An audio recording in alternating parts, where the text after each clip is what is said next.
All right, we're holding the last Siman of Taaruvot, Kuf Yud Aleph. A very interesting Siman, and we could greatly be assisted here if we had a chart.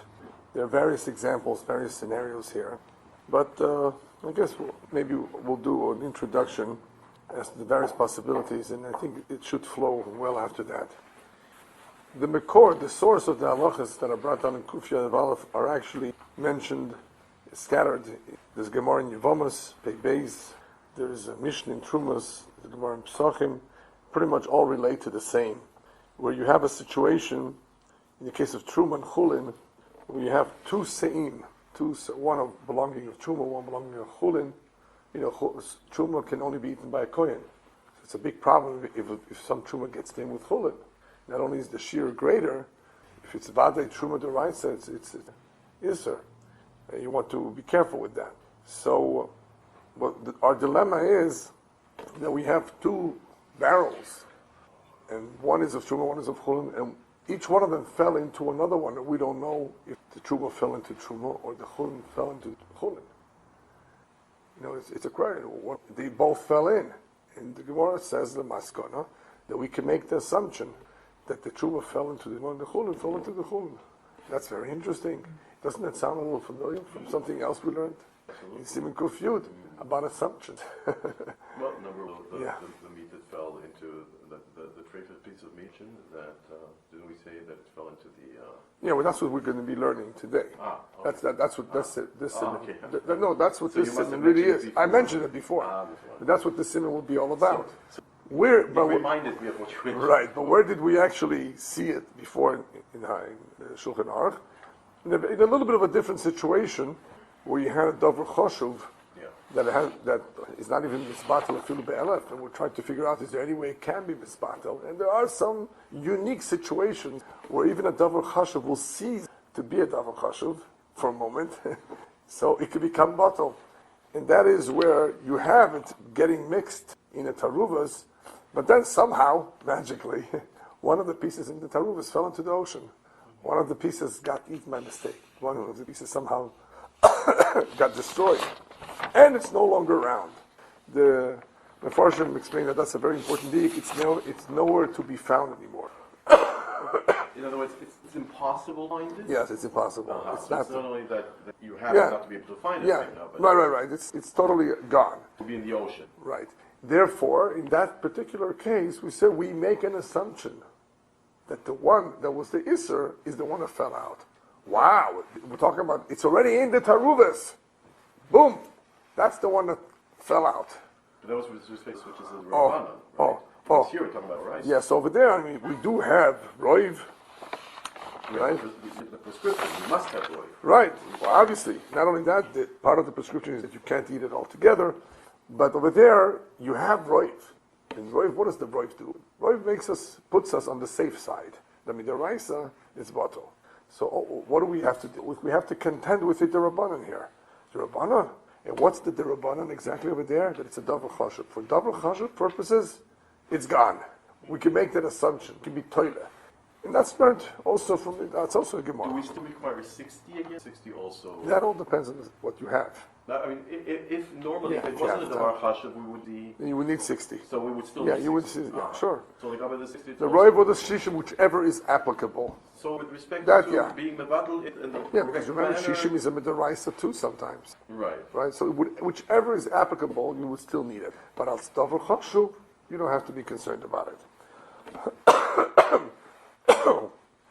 So that was an interesting din. It was not just an interesting din, it's a chidush. But that, of course, we learn from the Gemara that there is something called toilin, which the Chachamim, who were the ones that made the din of Davar Chashuv, they have the right to tell us that there's something called toilin. We can make that assumption. Okay. Having that in mind, what we'll be learning right now will not be completely brand new to us. Although, here we don't have a situation like there where it's completely gone. What's unknown is a little bit different. In other words, the circumstances are slightly different. But remember, the main chiluk between here and there, at least, in this one area, is that over there it's a Davar Chashuv. He would not deal with Davar Chashuv at all. Plain Taaruvos. All right. So we learned from the Mishnah in Truma, we learned from the Gemara there in Yevamos, that we're toiling by Truma too. Now, perhaps I should give you a small little additional piece of information that will help you understand the business of Truma. Truma Bizman Hazeh, we hold as the Rabbanan. There's a big machlokes on what's the status of Eretz Yisrael today as Shemitah. Even about Trumas and Maestros, even though we already have the Halacha, at the source level of the Halacha, there was a big machlokes. What does that machlokes have to do with? The machlokes has to do with the Kedusha of Eretz Yisrael, if it's still there, concerning mitzvahs, it still has Kedusha. Because Yeshua conquered it. By conquering Eretz Yisrael, you were Mekadosh Eretz Yisrael from that moment. They left to Bavel, the Kedusha is gone, temporarily. They came back with Ezra, Kedusha is restored. So far, so good. What happens after Tis destroyed the second bias? Did the Kedusha remain? Yosi says, the Kedusha, we don't have to reconquer it again in the future. He learns it out from a pasuk. When we come back, as we did today, we don't have to reconquer it. The Kedusha is there waiting for us. That's what he holds. But the Rabbanan say no. The Rabbanan say, the Kedusha is not there. Titus, by destroying the Beis HaMikdash, by exiling the Jews, removed from the land, the Kedusha that was there is not there right now. It's not there. The Truma, therefore, that we do take today, that we need to take, is only midrabanan. The halach of taking moving Trumas and Ma'asos is midrabanan. Rabbi Yochanan holds midrabanan. Rabbi Yochanan, who talks about the example of Se'ah, of Chulin and Truma, in that particular case, in giving his opinion, he is obviously holding, like the Rabbanan, that this whole Isser is a Rabbanan. If the whole Truma is the Rabbanan Bizman Hazeh, you can appreciate now what we're dealing with. The reason why we use such a chiddush of She'ani Omer, over there, by the way, it's not called Toil. Over there, the words are She'ani Omer, that I say the Truma fell into the Truma, and the Chulin fell into the Chulin. She'ani Omer. I make an assumption. So, how could you do that? Because it's Rabbanan. On a Derabanan, you could say that. You would not say that on a Deraisa. So we're going to see in Siman Kuf Yud, of course, examples of Isura Derabanan, Isura Deraisa, similar situations where you have two pots with Truma and Chulin, right? But we have basically three scenarios. Basically three. I'm going to add a fourth one from the Pri Megadim later. What are the three? Before we read it inside, I'll tell it to you outside, and then we'll see it inside. The first one speaks about two pots. One has Isra, one has Heter, and two pieces. So just remember, two pots. Siyur number one, illustration number one, is two pots, one of Isra, one of Heter. Two pieces, one of Isra, one of Heter. Very similar to Chulin and Truma, right? What happened? Both pieces fell in. We don't know where they went. Maybe the treif went into the kosher pot, and the kosher piece went into the treif. I don't know. I have a question. I have a Taaruvot. I have a mixture here, but I really don't know if it happened or not. I have a suffix of sorts. That's illustration number one. Illustration number two, I have a pot of heter, a cholent pot, stew, or whatever, and I have two pieces, one treif and one kosher, but it's only one pot. One of the two fell in. I don't know which piece fell in. Did the kosher piece fall in? Did the treif piece fall in? I don't know. Okay? Don't get confused. We're no longer talking about sfekas here. This has more to do with assumptions. We're going to be making assumptions, which is a big chiddush. And we're going to see under what conditions can you make those assumptions. So this is a little bit of a different area. But that's very fair. One is you, right? Which one it fell in, and two, you don't know whether Muvatal by Shish or whatever. Oh, no, we'll get to that later. That's already the specifics of how much there is. But so if you don't know which one it fell in, and if it fell in and was the wrong, why don't we say that's a sfeik? Right. No, there will be one example where we can say sfeik. That's a good point. There will be one example where we can say that. Here, the three examples are slightly different, right? And you have a situation in the first example where it's really the worst one of all. Of all the three, number one is the worst one. Why? Because you for sure have a nefila of the Isser, right? The Isser for sure fell into one of them, right? And the heter had a nefila into it too. There was the part of heter got something inside. The piece of Isser is for sure in there, because both are in there. So the first case has too many odds against. There was too many problems. In other words, we still have the chiddush on the illustration number 1, but of all the three, keep in mind, number 1 is the most serious one. There's two reusas, let's call them reusas, two blemishes, two disadvantages against it. One, the Isser for sure fell into one of them. The Isser fell in. I know it is, it's not here. And the heter got into it something too, for sure. Okay? The pot that contains, is that what you're calling the heter? Right. Into it? The heter, right. So the pot that contains received something. Right. And it fell somewhere. Fell somewhere, right. Whereas in Tziur number 2, illustration number 2, I have one Kdeira. I have two pieces. I don't know for sure that the Isser fell in. Only one piece fell in. We're going to see a machlokes shach and taz as to which one is worse, number 2 or number 3. We will see that soon. But let's first understand what number 2 is. Number 2 is one pot, heter pot, two pieces, one Isser and one heter. Interesting, huh? All these mental exercises. In the pot, something for sure. Yes, that's a problem. Something for sure fell in. But maybe the Isser never fell in at all. Maybe Isser never fell. Right. So there's two ways. We're going to see how the shach looks at it and how the taz looks at it. Very interesting how they both look at it very different. Permutation. Yeah. Number 3, two pots, one piece of Isser. A pot of heter, a pot of Isser, and one piece of Isser. Fell somewhere. Fell into one or two. The Isser fell. The Isser fell for sure. I'm giving you a little bit of a hint. The Isser fell for sure. But where did it fall? Now, if it fell for sure into the pot, it doesn't matter it fell for sure. No. It fell for sure, it didn't fall for sure, it didn't matter. Right. Yeah. So are we understanding, following the three scenarios? Scenario number 1, two pots, heter, Isser, two Isurim. They both fall in, we don't know where. Isurim or one Isser? One heter, one heter, of course. Just like the pots, two pieces. Illustration number 2, we have a pot of heter. Pieces, two chatichas, one Isser, one heter. One of them fell in. I don't know which one.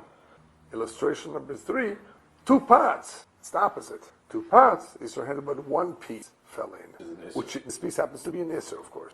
I don't know where it fell in. It could have fallen into the cholent, it could have fallen into the Isser pot. All right? These are the 3 scenarios. Maybe now let's read it inside. Then we'll talk a little bit more about the now details. Really, the two fell in. There one Isser, we have one pot. We never have a case of what? A heter and Isser piece. That's the first one. That is the first one. Right. We have first case one more time. You know what? Let me read it inside, then we'll get into the details. Steak deiros. Achas shel heter v'achas shel Isser. Two pots. V'lefonov shtei chatichos achas shel heter v'achas shel Isser. He has two pieces in front of him. One mutter, one Isser. Im achaticha hi me'Isser d'Rabbanan. So now he's already qualifying what he's about to say. If we're talking about an Isser d'Rabbanan, kegorin, what's an Isser d'Rabbanan? Shulgo shel gid. The fat of the gid and nashe. That is a d'Rabbanan only. V'noflu elu lesoich elu. They all fell in to one another. Mutorim. They're okay. Both are okay. She'anu toilin loimar. He didn't tell us yet all the conditions. All he said was one condition. We're talking about an Isser d'Rabbanan. There's one more condition after that. I don't want to give you too much because both are permitted. What? Both pots. I'm sorry, not both pots. The heter is permissible. The heter is permitted. Right. Thank you. Yeah. We don't have a problem with heter. Why? She'anu toilin loimar ha'isur nofa letoich ha'isur v'heter letoich heter. That's what I meant. I'm going to make the assumption that each one fell into the right one. V'afilu, now comes another little thing. V'afilu ima heter shebekdeira eino rabba al shelefoneo. Okay, he adds a little bit more information. Even if the heter in the kdeira is not that much more than what's there. Then what fell in? Yeah, al shelefoneo, exactly. Why? Why would this make a difference? This that you're referring to. In other words, what is he trying to add over here? What is it? He says vafilu. Even if it's right? Significant Right. majority? ואפילו אם ההתר שבגדרו אינו רבו על שלפונהו. Huh? What does this tell you? Even if it's in the pot? Yeah, exactly. That's what he's saying. Even if they're not roiv in the pot. But does he say anything more than that? What does it mean, not roiv? What about less? No. That's what we have to wait for soon. That's going to make a big chiluk. That's a big machlokes rishonim. At least 50%, 50-50, or would you entertain it even if it's less than 50? Because the older Mechaber tells us is afilu im aheter shebegder eino rabo al shelefoneo. It's okay, even if it's not roiv. Interesting. Okay, we're going to come back to this. Because we're talking about pieces that fell. They're pieces because the pieces are in front of it. They fell in. Now, v'chein adin, illustration number 2. Im lo hayo kan elo k'deira achas shel basar shchuto. This is an example. Kosher meat. Only one k'deira. That's illustration number 2. V'nafal ba achas me'elu ashtei chatichas. So one of the two pieces fell in. Ve'en yadua ezuhi. We don't know which piece fell in. Anu toilin. The shel heter naflo. It was the heter piece that fell into the pot, not the iser one. Afilu ina heter again. Rabo al ha'isur. I'm going to come back and explain how come that is so. But same thing in case number 2. Even if there's no roiv, we make the same assumption. The heter is the one that fell into the heter. Yeah, so far, yeah. There are more, and there are more. They don't know. The tour, everybody, except for a few Rishonim, who are actually more lenient, not more machmer. You can see. Yeah. Anyway, so we have, that was case number 2. Number 3, im lo hoya kan elo chatichas achas, one piece, mi isur, obviously, there are bonan. V'yesh take theirs, we have 2 pots, achas shel heter v'achas shel isur, one of heter, one of isur. V'ein yadu le'iser naflo, gam bezu toilin lahakel. So the Mechaber makes it clear that in all 3 cases, he gives you the, what is it called in English, carte blanche. You have no problem. You don't have to have any concerns because of an important assumption the Chazal taught us, that somehow there's a shgacha pratis. By the way, speaking about a shgacha pratis, Chachamim do tell us, Chazal tell us, very important point. If you're careful with kashrus, very, very careful, the Eibishter will not allow it to happen, that you should be nichshel. Why should somebody make the mistake of eating something treif? Why? Why should it happen to him? I mean, mistakes happen, but that he's always so careful. A mistake should happen to him. I mean, of course, there's Rizim Shemayim, but no, usually they will watch over him. They will open his eyes. A huge counterexample. What's the with the cows that had to sit up, having had treif milk for years. You're missing your The point. statements what they were. Your point. No. They were careful with Chalav Yisrael. Who says they were careful with Basar Shchuta? With Glat? It's to make that perception. Yeah, sure. Never will it happen. The whole community, by the way. Yeah. It's been a shamayim. Right. It's all been a shamayim. I mean, for people to make a mistake, Gemara says so. It's a pasuk. I mean, the Raglei Chasidov Yishmor. Hashem watches over his Chasidim. There were great tzaddikim who were able to sense. I mean, I don't know if I told you. I told another group. They were able to say, "This, I don't want to eat. Why not? Just something's wrong with it." They found out later on that by mistake. Instead of throwing out the treif chicken that was sitting there to give it to the dogs or the goy, the maid by mistake cooked that one. How did he know? He sensed it. I'll give you another quick story. I don't know how much time we have for stories. There was a couple, and she was making chicken soup for Shabbos. All of a sudden, she realized that the chicken may have a problem, a shayna. So she asked her husband to go to the Rav of town, to ask. The Rav, I guess, took his time. So she decided to go to the Vilna Gaon next door. Vilna Gaon was not the Rav of the town, but he was not too far away. He was the Vilna Gaon. He came back with a smile. The Rav said, Baruch Hashem. And she says, well, the Vilna Gaon just told me that it's treif. What do we do now? They have a big dilemma now. They got 2 different kinds of psakim. So The husband went back to the Rav. My wife came back with a psak that it's treif. Who's psak? The Vilna Gaon? He has no right to pass in town. I'm the Rav. He went over to the Vilna Gaon. With all due respect, I'm the one that was asked. This is the psak. He knew the halacha. So, because I gave the psak, and we don't want to confuse them, I asked the Mechilas Kevoidor, your forgiveness, we are both going to come and eat. Friday night, this couple's home, the soup that you said was treif, and Nasi was. Vilna Gaon says, you have a point. Yeah, you have a point. Otherwise, they're going to have a chloikas. Shalom Bais. So they both came. Imagine the Vilna Gaon, the rabbi of town coming to this couple's home to eat. This is a big covet. They sit down to eat, and as they're preparing to eat the chicken soup, one of the candles falls into the soup. The candles back in those days was fat, animal fat, non-kosher animal fat. So they all realized that now, even though it wasn't treif, now it's for sure treif. But that wasn't the end of it. The Rav takes a look at this, but it says, Vilna Gaon, you must have been right all along. So the Vilna Gaon says, no. You were probably right. It was a kosher chicken.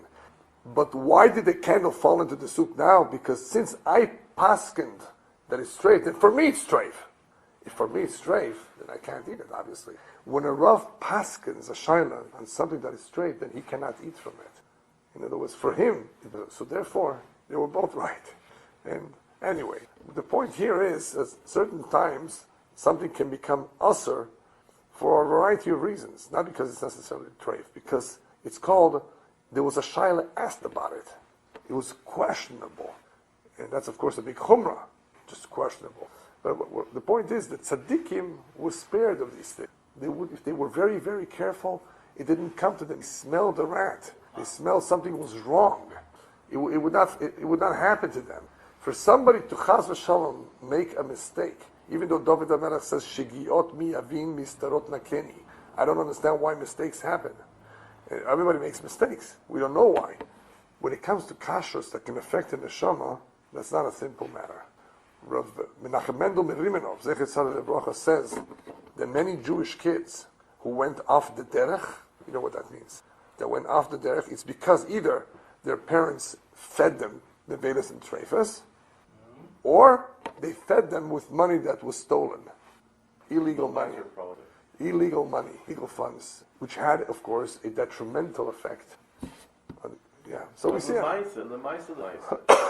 None of us can say, I don't think that would be a wise decision. I'm a tzaddik who will be protected from No, you can't make that assumption. No, of course not. Go ahead and you have to be very careful. It's hashgama pratis. If I don't think it's my hashgama pratis, what can I do? Right, we have to be very careful. We have to be on the level of let's be careful. Yeah, because upstairs they're going to ask us, why weren't you careful? And a question, Yeah. those candles that comes out of them, But today it's wax. It's not fat. It's just wax. It's chemicals. Yeah, unless you go to, maybe you go to Bulgaria or something, in a farm. What? It's in Eastern Europe, and it's a little bit behind. It's close to Russia. Anyway, what? Get You olive can oil. use olive oil, yeah. You can still get, by the way, chicken schmaltz, if you really want it. In Iran, they use that instead of oil to cook. They use all kinds of fats. And that's a good way of making the tadik also, right? You spread it I on. mean, they do not have anything paid, so they have to make it Yeah. they're looking for one. Yeah. All right, anyway, so we have three scenarios. They're all mutter because of an assumption. So far, what do we know? We have a condition, important condition, that it has to be only in the Rabbanan, that we make this assumption for. We learned from the Gemara, that's only in the Rabbanan. And the Mechaber added a little detail here, even if it's not Roiv, which we'll speak about soon. But from all these three, there's an important chiluk between the Shach and the Taz as to number 2 and number 3, which one is worse. Everybody agrees that number 1 is the most serious one, and nevertheless, we have the chiddush of she'ani oimer, or toilet assumption. Nevertheless, right? Remember, we have the 2 re'usas, the Issa for sure fell in, and the heter pot for sure got something into it. So everybody's affected here. Stringent. No, they're all the same halacha. Because In other words, there's no disagreement about that. That's the bigger chiddush of all 3, because there's more of a reusa in them than in the other 2. Let's take a look at what the Taz and Shach say about the other two. Taz holds the number 2 is a little bit stricter, in a sense, less advantageous than number 3.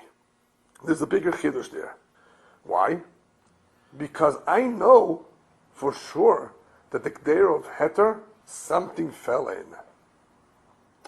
In number 3, I don't know for sure. I have 2 pots, right? I don't know for sure that this piece of Isser fell into the Heter. It fell somewhere. I don't know for sure it fell into the Heter. The Taz therefore considers number 2 that the Isser, or the Heter, the Heter received something. the Heter pot for sure received something. He considers that a little bit more chomer. And we're going to see there's somewhat of a nafkamina too.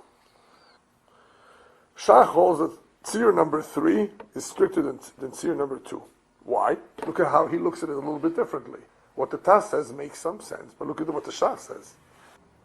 He says that in number 2, it's not for sure that an Isser fell in. 1 second. I'm sorry. In Seir number 2, it's for sure that there was a. Let's see inside here. Yeah, 1 second. That was the Taz. Okay. The Shach says in Seir number 2, it's not for sure that there was a Nephilas Isser. We don't know for sure that the Isser fell. One of the 2 pieces fell into the Heter. Do we know that the Isser fell? Something for sure fell into the Heter. But, We don't know what it but is. we don't. Nobody knows for sure that the Isser fell. Maybe the Isser is still around. Whereas in number 3, The Isser for sure fell. We just don't know. the Isser for sure fell.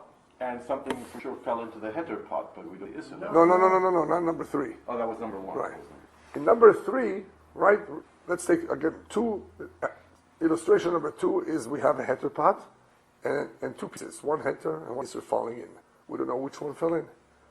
Number 3, we have 2 pots, Heter Isser, but we have 1 piece of Isser, and it fell into one of them. So look at the Taz. The Taz takes a look at it from a different angle. He says, number 2 is stricter than number 3 because in number 2, the Heter pot that we're talking about, it for sure got something. The Shach says, so what? The Isser, as far as I'm concerned, the Isser maybe never fell in. In number 3, I have more of a concern because the Isser for sure fell into one of the 2 pots. I just don't know which pot. So he considers between the 2, the number 3 a little stricter. All right. One is looking at the piece and one is looking Right. at the pot. They're looking at it different angles. Yeah. Okay. Another chiluk between the Shach and Taz is that the Taz points out that the whole heter of assumption over here is plain assumption, which we learn from the Gemara. Sha'ani oimer.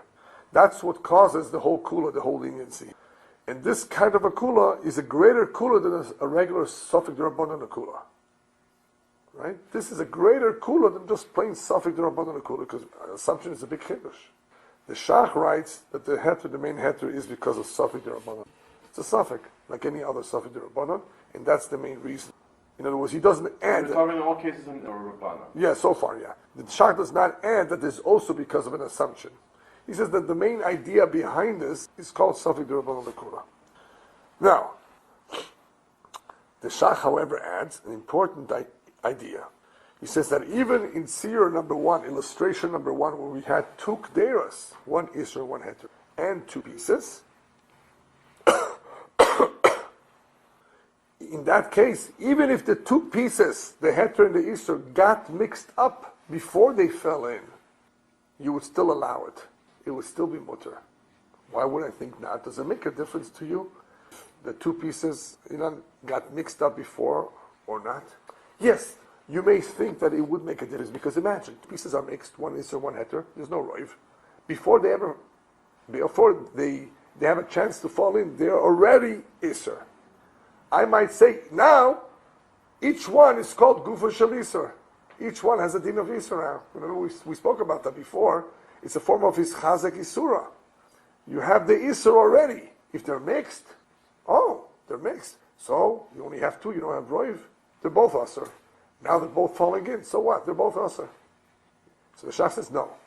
Even in the first cases, even if the 2 pieces got mixed up and they both fell in, it's okay.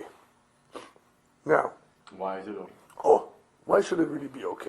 So, just by reading the Shach, he doesn't really explain that. The Pri Megadim explains very nicely. I saw that he explains this Shach very interesting. Excuse me. Yeah, we'll get to it. Yeah, go ahead. What does it mean they got mixed up? So what's the significance of the pieces got mixed The up? Shach wants to add in the first illustration, when you have two falling into two, that even if they were to have been mixed, the Isser is here, the Heter is here. All of a sudden, I come back a few months later, and the cook mixed them up. And put some sauce, and then of course he was going to put one in a different pot. And then of course the suffix arose.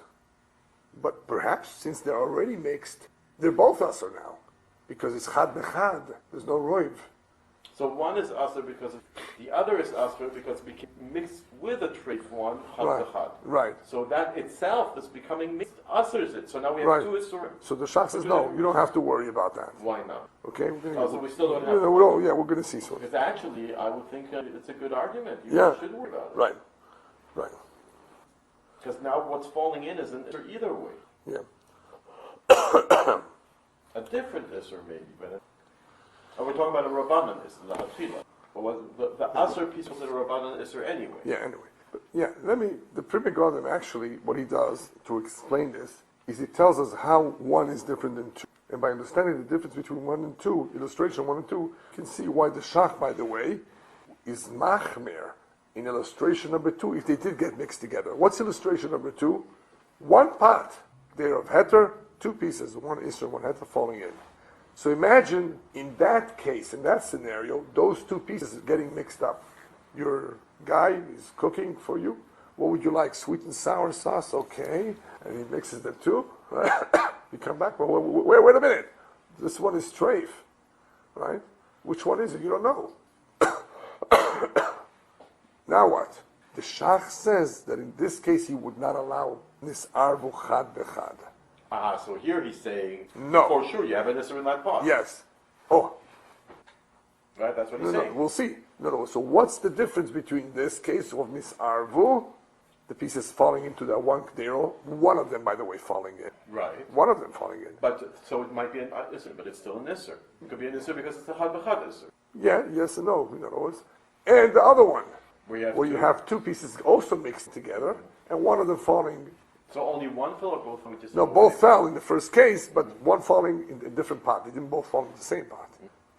Each one fell into a different pot, and we make the assumption that the heter with the heter and the isser. So the Pri Megadim explains why is the Shach. Remember, the Shach was actually even though he was machmir more in the third scenario, he says that in Taaruvot it would even apply to illustration number 2. There was even though between him and the Taz, number 3 stricter than number 2. When it comes to Chad Bechad, he's saying that can only work. I will only allow for that in the first case. We have 2 pots, 2 pieces. I will not allow for it if all you have is 1 pot and you have a mixture of Taaruvot of Chad Bechad. No. On that, the Pri Megadim explains what would be the difference of why he allows it in case number 1 and not in case number 2.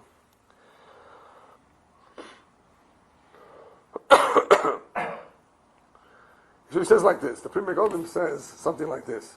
When you're dealing with the 1 pot is falling in, the Shach is machmir in that illustration, because we're dealing on the chaticha that's falling in. We're talking about the chaticha that's falling in. And since we're talking about the chaticha, whichever way you look at it, it's like a chatichas isser, like Elam was saying. In other words, however you look at it, it's an isser. Does that make sense? However you look at it, it's right. an isser. It's either Isser because of the Isser that originally Right, was there, or right, it's an Isser because it became mixed, and now both of them are Isser because of the mix. So it's like an isser vadai. Yeah. So that's where the Shach is machmir when you have 2 pieces getting mixed and you have 1 kdera. The mixture is a problem. But when you have 2 pieces and 2 pots, he says it's not possible for you to have 2 isser vadai. There's only 1 isser vadai. If they both fall in, there's only 1 isser out there. There cannot be 2 isser at one time. The fact is it's only 1 isser, not 2. Interesting, that's the way the Pri Megadim explains. When you have the 2 of them falling in, even though by themselves, of course, it can become usher, But when the two eventually fall, all we have here is one Isser, not In other two words, the Isser. fact that they became Right. reverses Either way.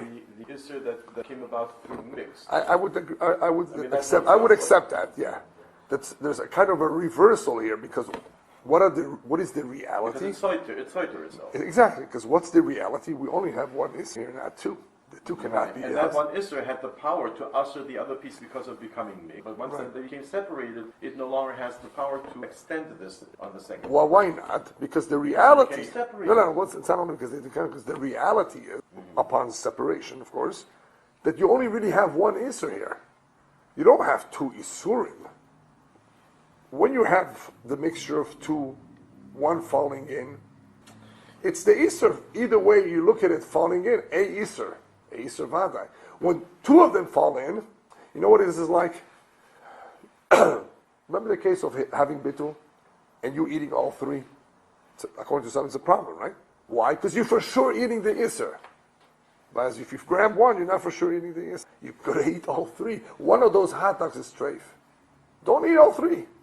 Here, both pieces are falling in. They're not both Asr. One for sure is 100% glad kosher. So we can't say that the mixture caused the problem when they eventually, like you said, separated, because it brings us back to the reality. It reverses, however you want to look at it. It brings us back to reality. Only one of them is really Asr, not the two. We're not going to treat the other one as Asr as the first one. But the question is, That's the interesting but the question is now, if they separate in a different manner, rather than the two pots, let's say one of the two fell into the only heter, right? And the other one remains behind, and we do which one? There would also be a case of separation. We had two pieces. Oh, if one of them is left behind. One is left behind. There's only one pot. We're going to see that soon. We're going to see it. I'm just saying, with respect to this particular scenario, okay. it would be the same thing. You're bringing up, if I understood you right, the next case, which I call the fourth case, even though there's a few more later, of the Pri Megadim, which is not mentioned. And this is what the Pri Megadim brings a scenario, and I think he's a tzorech here in the day. Two k'deras, two chatichas. So far it sounds like case number one, right? But just one of those two pieces fell in. And we don't know what do we do. We don't know which, and we don't know where. So isn't that your case? Pretty much? Two k'deras, two pieces, but only one of the two pieces fell in. Whereas in the case number one, both fell in. Just we don't know which one went in, and we said toilet. So in this fourth case of the Pri Megadim that he creates, two k'deras, two pieces, one header, one iser, and only one of those two pieces fell in, the other one was left behind. What now? Pri Megadim says, you know what? This is the best case of all. This is even mutter with an iser deraisa. Exactly. You must drink a lot of coffee during the day. No. Your mind is Baruch Hashem sharp. No, thank you. No? Anyway. I was about to say. Sex feka. Right. Typical actually sex feka. And therefore what? Even a deraisa would be mutter, supposedly, if you say it's sex feka, even a deraisa, right? What's a sex feka? Safek, whether the piece fell in at all, the treif piece. And even if the treif piece did fall in, who says it fell into the kosher k'dera? Right. Perfect. But he says, sorry here, and I'm not sure. Have to think of it. If we allow for that. Right? No, but it says Sarachini on the Deraisa is, everything else we said is the Rabbanan is. Well, the Rabbanans wouldn't have a problem, yeah. Because it's not any worse than this. Yeah, he says on the Deraisa. On the Deraisa is Seichiyu. Yeah. On the Deraisa, the Al-Sfex Feika, which would allow us even a Deraisa. So, in other words, to be much. No, on the Rabbanan, it would be no problem, yeah. It would be better. Right, all right, yeah.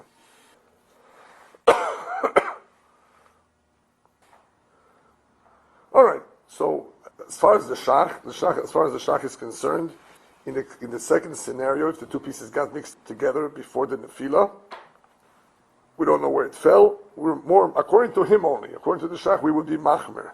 Each one is kegufa sheliser. Therefore, if that's the case, the mechaber must be talking about whether or not nisarbu.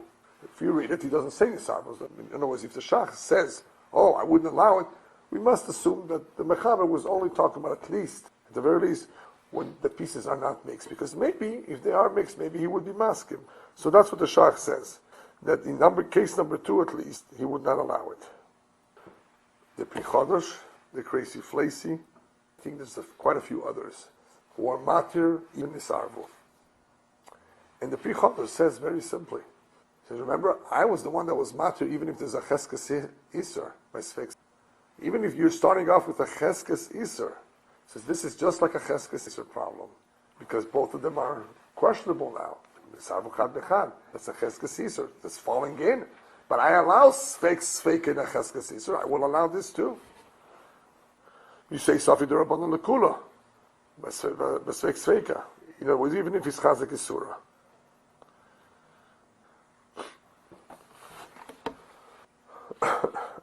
By the way, there's a piece of tshuva here that says an additional situation. If one of the pots is not Asr, one of the pots is just a suffix Asr. We don't know. Which means what? We cannot eat from it. But as far as the question of Taaruvot or Sveikes here, of which one is fell in, the din of toilin, we would apply even to a suffix here. I don't think everybody agrees with that, but he brings down a Shabbos and Tshuva that says, I mean, in some ways it makes sense. Why shouldn't we toilin?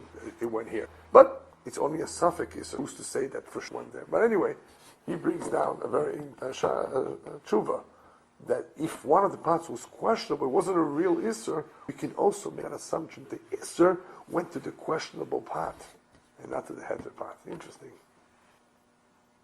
Okay, maybe we should stop here. The Sif Beis, I'll tell you what Sif Beis, I'll just give you a little bit of a quick, maybe, unless you want to preview, unless you want to see, maybe actually we can maybe 5 minutes go through it, maybe a little bit. But Medvorim Amurim, not just Sif Beis, but when was all this said? I told you about it, the Rabbanon, right? I gave you 3 scenarios. I told you that the main idea here is toilin, assumption. But I'm going to add right now, the Mechaber says, to be lenient, which he basically said a little bit before, even if the heter is not more than the isser, but but I'm not going to allow you in a situation where the isser is more than the heter.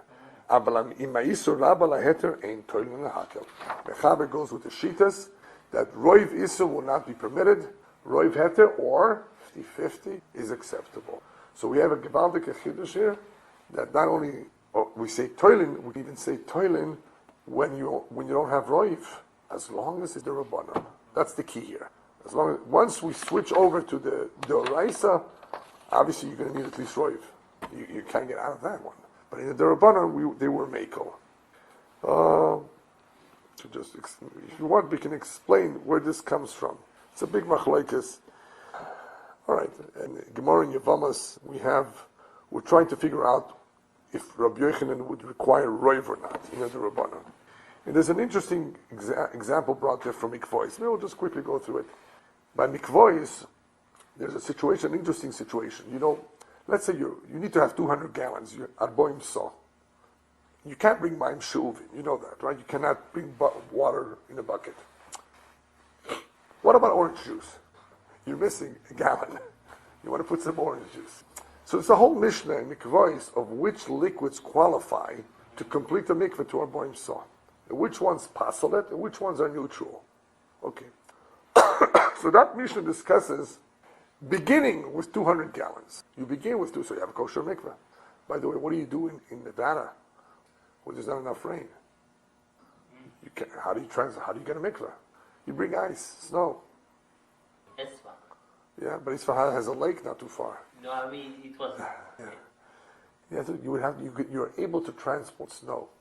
Transporting snow and let it melt. That forms a mikveh. Once you have 200 gallons, you can add water from the faucet. So you have 200 gallons to begin with. Now you start you start adding orange juice. So what? You didn't do anything to it because you still have 200. I added orange juice 1 gallon and I took out 1 gallon of water. It's still okay. Okay, I add orange juice, take out 1 gallon of water, orange juice, take out. So far so good. Eventually, of course, it's going to be very orangey. So that's the question, is how far can I go? So the maskana over there is until roiv.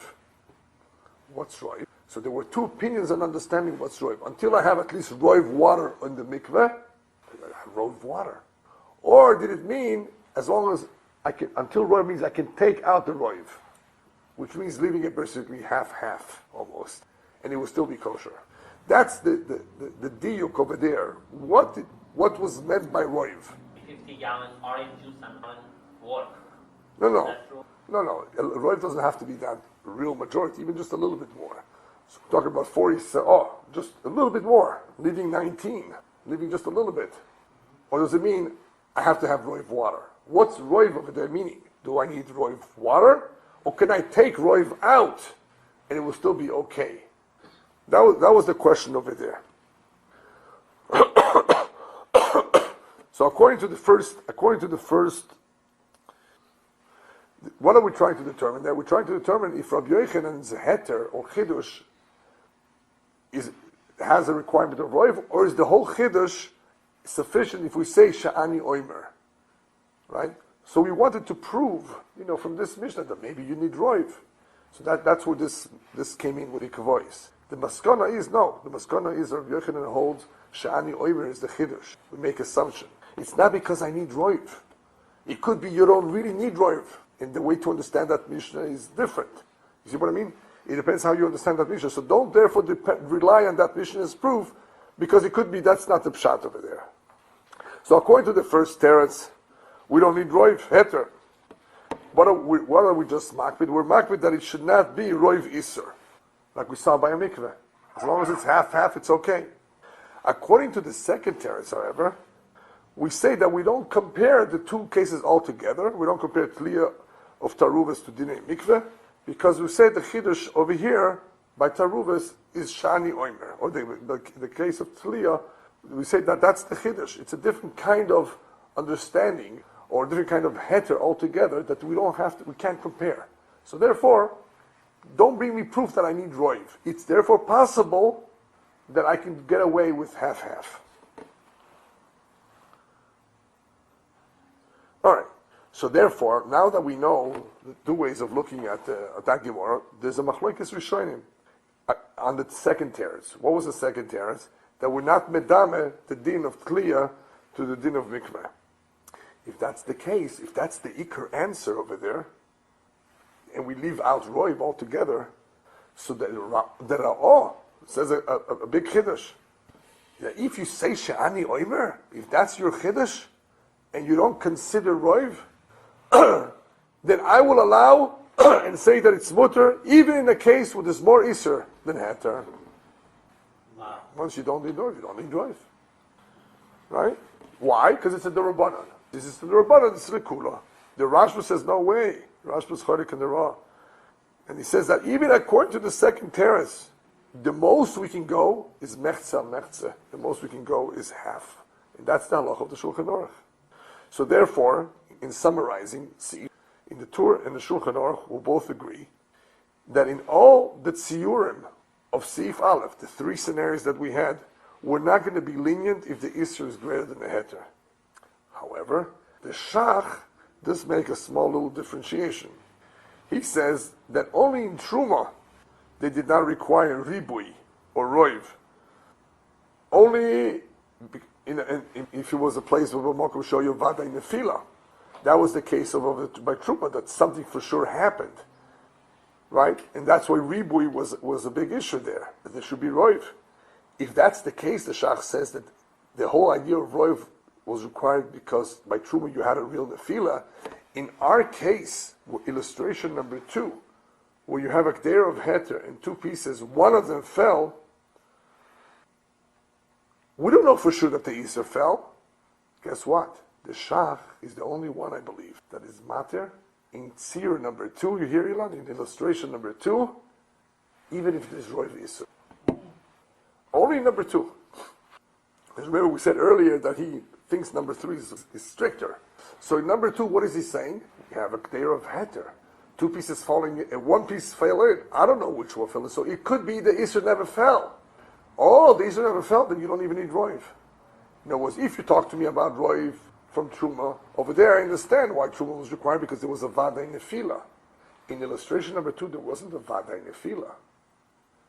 There's a Vada in Nefila, I just don't know where, it's a problem. Like in illustration number 3, right? In illustration number 3, the Easter fell, I just don't know where. It fell, according to the Shach. So that's a very interesting chiluk. Only the Shach makes this chiluk. That if that's the case, then he will allow Roiv Isser. You hear this? He will arrive in an Isser D'Rabbanan.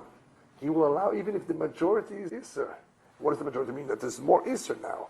Potential Isser. Potential Isser.